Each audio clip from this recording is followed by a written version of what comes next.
Moving on to a further question, and this has been raised by Fakhrul Islam Sahib from United Kingdom. Jazakallah for your question, Fakhr Sahib. And he asks that in a previous program, and I think a couple of programs ago, Imam Sahib, we touched on this subject, and it was in relation to the prohibition in Islam from consuming the pork meat.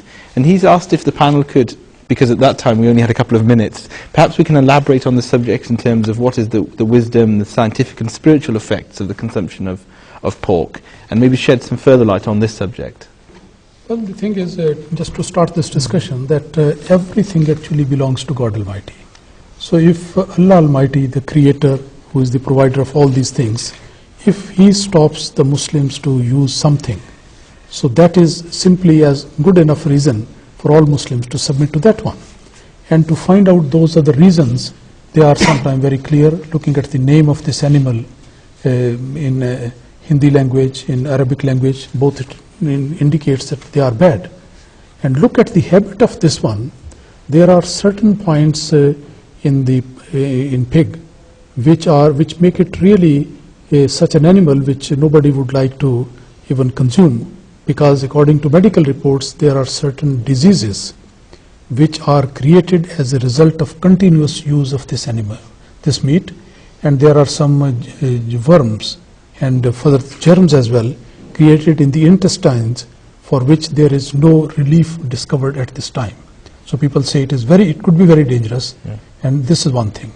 And also this animal is very, something very much different from other animals, because it is described to be homosexual in its practice. And that is something which is a very bad habit. And look at the society today. I mean, this is some of the things which always people say this should not be there in a pure society.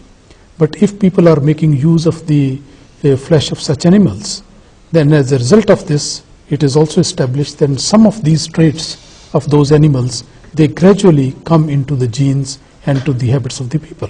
So this is also one aspect of that, and that is related with the spiritual reason why Islam has, God Almighty in His infinite mercy and wisdom has taught us that people should abstain. Otherwise this spiritual loss will be there, and a bad habit will come into the people. Jazakallah. Sorry, what I was going to say is that Imam Sahib has said that the name of this animal gives us an indication about the filth of this animal.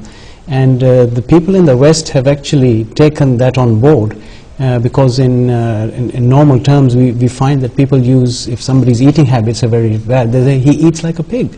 Or if a room is very dirty and filthy, that's a pigsty in there. So they do take this on board, that anything to do with filth and dirtiness and shamelessness is actually used, and these are not obviously terms of endearment they use. So that is accepted by people, that the habits are very bad.